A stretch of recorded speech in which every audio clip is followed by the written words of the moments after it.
Alô, Charla 10, a parada é a seguinte, peça sua forneria original, franquias espalhadas por todo o Brasil. Seguinte, dito isso, qual é a chance do Josh fazer o que o Ronaldo fez no Cruzeiro agora pra vocês? Cara, eu acho que tem. Não sei qual o tamanho da chance, mas acho que tem. Eu acho que tem. Vender. Tem muita chance disso. Acho que tem, sim. Pela pressão, você acha que a pressão faz... Porque agora tem um movimento até de vascaínos, né? E tal, da galera indo pra Brasília tentar... Eles já botaram quanto no Vasco? Eles têm 31% das ações. Eles pagaram 120 com 190. É isso aí, 310 milhões. Já botaram. Já botaram. De aporte. Então eles... Vai saber, né? Não, E aí, no caso, é acompanhado pela taxa Selic, se eu não me engano. Então, esse valor, ele aumenta. Tipo assim... Os 700 milhões seria ao longo do processo. E aí, no caso, ele tem variações. Por exemplo, o aporte de setembro, de 270 milhões, pelos juros, taxas e tal, ele já vai chegar a 300 milhões. Então, o próximo aporte? O próximo. Se eles pagarem, né? Se eles pagarem. O último quase que eles não pagaram. Ficaram um mês pra pagar. Demorou, né? Um mês pra pagar. Devia estar pegando algum empréstimo com alguém, alguma coisa assim. Pegou daqui pra pagar mas ali. É isso, eu não tô acusando, mas é o que a gente vê de notícia, mas cara. Essa situação chega a ser comum no meio corporativo, né? Isso. Você bota uma grana, aporta uma grana no investimento... Sim. Pra ela te render dividendo. Isso. Aí você às vezes passa do prazo porque não deu o que você queria. Mas se eles atrasarem agora, rapaz, eu prevejo um setembro... Eu acho que o futebol do prevejo um setembro essa grana quente. que o futebol do Vasco vive. Pra salário, pra tudo, né? Pra estrutura. Não, e aí tem a receita por fora. Só do aporte, não. Esse aporte aí folha salarial... Não. Esse aporte é um acréscimo. Aporte é dinheiro novo. Ele nem entra, por exemplo, no balanço. O Vasco colocou o balanço na última terça-feira. O Vasco, por exemplo, teve receita de 360, alguma coisa assim. Mas prejuízo também, né? Prejuízo de 124 milhões. Mais do que o ano Mas isso passado. aí não entra...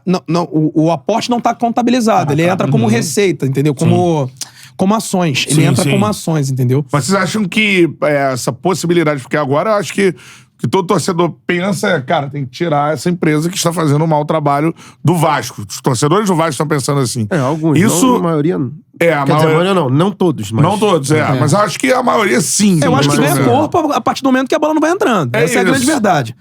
É assim, mais um ano brigando contra o rebaixamento. Aí não dá, né? Mas se não bola entrar, desculpa, mas assim... Aí não entra na parada empresarial. Né? Não entra porque você não tem time também. Não, mas o que eu quero dizer é o seguinte... Não é falta de sorte. Você não tem um timaço, vários investimentos legais e você tá...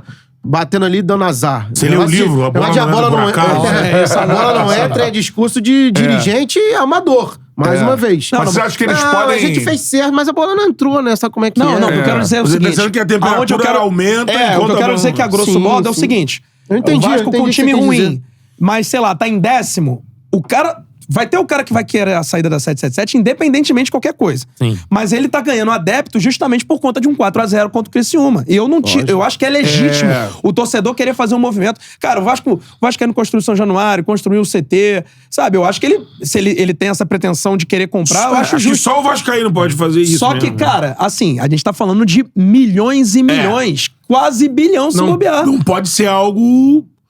Não dá pra fazer uma vaquinha, que o Vasco se prejudique mais ainda. Falando. Tem que ter tem uma brecha no contrato que se ele não cumprir isso aqui, ataca a brecha. É o aporte. E é um somatório. Eu acho que é isso. É um somatório. Só levou 4-0 pro Criciúma porque tem muitas coisas erradas ali. Não foi por acaso. Então, você não perde por acaso pro Criciúma por 4-0 em São Januário. Você perde por 1-0, 2-1, pênalti. A bola não entra por acaso e também não toma goleada por acaso. Não, foi muito louco com 25 minutos. Não foi muito louco. O jogo que fez com o Flu e esse jogo na sequência... Isso aí. É muito céu e inferno, assim. Existe alguma possibilidade de ter rachado alguma coisa já ali com a comissão? Pode ser. Ele tava perdido, isso é fato. Justamente por causa da desorganização e da falta de comando que a gente já falou aqui. A gente fez o jogo... Mas o Vasco ficou 15 dias sem diretor executivo. 15 dias ou mais? 15 dias. Não, um mês, pô. Um mês? Foi dia 20 de março e o cara foi anunciado agora. Foi mais de um mês, pô, sem diretor de futebol. Mas agora, eu acho que isso aí tá claro, assim, vocês estão falando do que tá acontecendo no Vasco, isso é um exemplo, porque quando surge a SAF, salvação, vai tudo funcionar. Não é bem assim. E agora tem uma dificuldade muito grande, assim, o torcedor tá olhando, eu quero essa empresa fora. A dificuldade é muito grande pra fazer com que a empresa saia, né, Mas aí do negócio. Com a empresa, não é com a SAF. É. Acho que o entendimento do torcedor, acredito eu, Sim. seja de que assim, a SAF era necessária, mas não necessariamente com essa empresa. É isso. Mas assim, pra tirar essa empresa... Não é tão fácil. Não é pra tirar, muito difícil. O Ronaldo né? vendeu. Vamos lá. A 777 pra sair, ela tem que vender. Eu acho que é isso, cara. Assim, o Ronaldo encheu o saco, eu acho, né? Hã? O Ronaldo encheu o saco, né? E fez tá uma falando grana, vendeu o Valladolid também. Mas fez uma grana também. Então, é o perfil. Ele botou no acho bolso que é 50, vendeu por 600. Acho que é mais isso. Ele nem colocou os 400, né? Não, que tava é um na grupo. previsto. Ele botou Pois é. 50. Eu acho a 777 só vai sair ela vendendo a parte dela. Eu acho difícil. Ou tendo a brecha no contrato, que existe brecha. Se eles não pagarem esse aporte, a associação recompra as ações por R$1.000. Tem R$1.000 lá. Acredito que alguém tenha pra pagar. Então é isso.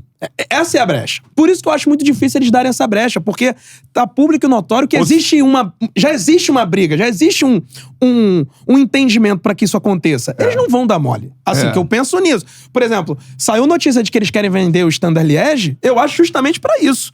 Pra ter o dinheiro pra pagar o aporte, porque eles sabem que tem que pagar um aporte em setembro. E se eles atrasarem, vai dar cagada.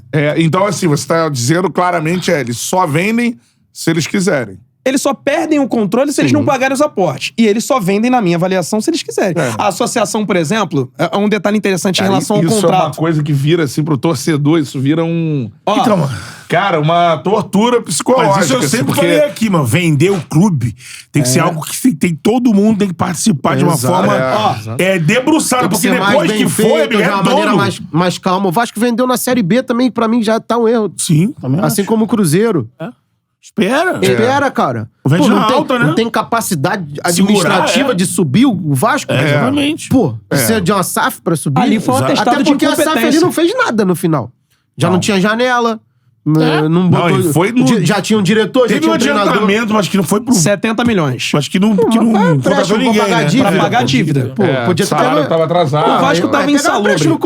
Com outro... O Vasco tava já insalubre e eles entendiam que Sobe só, no sufoco, né? só Ali aquilo ali poderia salvar o clube. Mas rapidinho, Betão. Só pra... Não subiu porque tinha SAF. A questão dos Não dividendos... subiu, não tem nada a ver. A associação tem 30% das ações da SAF. Sim. E quando acontece a distribuição de dividendos, ele tem esse dinheiro. Esse dinheiro, inclusive, não sei se está previsto em contrato, porque na época o Estatuto do Vasco ia mudar. Mas, se eu não me engano, estava previsto no Estatuto, no novo Estatuto, que acabou não sendo votado, que os 30% dos dividendos que pertencem à associação vai ficar numa conta e esse dinheiro só poderá ser utilizado para recomprar ações. Então, existe um mecanismo dentro da própria associação para que isso aconteça. Mas aí é um caminho muito longo, porque você vai ter que esperar dar lucro. E aí que tá também. Tá dando lucro, por que vai comprar de volta? Então é só pra... aumentando a sua participação associativa. É isso. De 30 para 40. Exatamente. Mas você falou, não é lógico, né? Não é lógico, porque assim, você só vai ter lucro se minimamente estiver andando bem esportivamente. Andando bem esportivamente, você meio que vai deixar, né, cara? Tipo, Lógico. vai brigar por uma coisa que tá ganhando. Agora, e aí perdendo automaticamente, tendo menos receita, menos lucro, essa maratona vai acabar demorando. E é uma coisa que, assim, só pra o Aurelino Gomes aqui, tomara que não consigam pagar o aporte. A galera fica torcendo pra essa brecha aí. Só que assim, cara... Isso aí também... Que não é o ideal, né? Não é, mas não é o ideal. Era que alguém comprasse, vai ferrar o Vasco. É uma tortura pro torcedor isso, porque ele fica esperando uma brecha, não conseguir pagar pro Vasco conseguir retomar, né? E voltar a ser o... Cara, eu acho que a primeira situação de SAF no Brasil teve Figueirense lá atrás, né? Um pouco antes. Que ainda era antes da lei. Eu acho que era clube empresa, ainda não era nem SAF. Era já com a tributação diferente. Só que foi uma tragédia, mas assim... É o primeiro caso de uma SAF que a gente já pioneiro, olha né? Pioneiro. Infelizmente agora. Assim, aproveitando vocês que têm esse conhecimento, mas eu tô perguntando, não estou afirmando, hein? Porque muita gente, os vascaínos, quando tá essa crise de SAF, você vê no Twitter, vê em chat falando disso. Primeiro, se vocês têm a informação, no período que o Vasco era associativo lá com a gestão do Salgado, o Vasco Clube devia algum valor ao Salgado? Devia. Valor alto, que o Salgado tinha aportado, né? Sim. Tem vários anos. Ele emprestou dinheiro várias vezes. Era 30 milhões. 30, que depois ele emprestou mais 15. Foi... Existe alguma informação de que, nesse processo de SAF, ele recebeu esse dinheiro Recebeu. De entrada da 77. Eu não tenho essa informação de que esse dinheiro que ele deve. Isso não foi publicado? Não, o que eu quero dizer em relação à negociação em si. Eu acho que com a venda da... A SAF lá entra na quita, isso dele? Eu acho que ele ele ainda é credor, se eu não me engano, cara. Eu acho. Não tenho certeza, mas... Eu não tenho certeza. Porque muita gente, quando vai... Eu acho que ele recebeu, sim, esse valor. Eu acho que saiu, foi publicado em alguma... Então são no balanço. Mas aí eu acho que então... Mas se foi por conta de receita da SAF. Não necessariamente por conta do aporte em si. Sim, eu acho que são duas coisas diferentes. O que ele tá perguntando é isso. Porque muito vascaíno coloca, às vezes, em chat, ele só vendeu pra receber. Isso aí. Qual é, meu parceiro? Curtiu esse corte que você acabou de ver? Então se inscreva no Charla pra dar uma moral pro melhor podcast de esportes do Brasil. Tamo junto.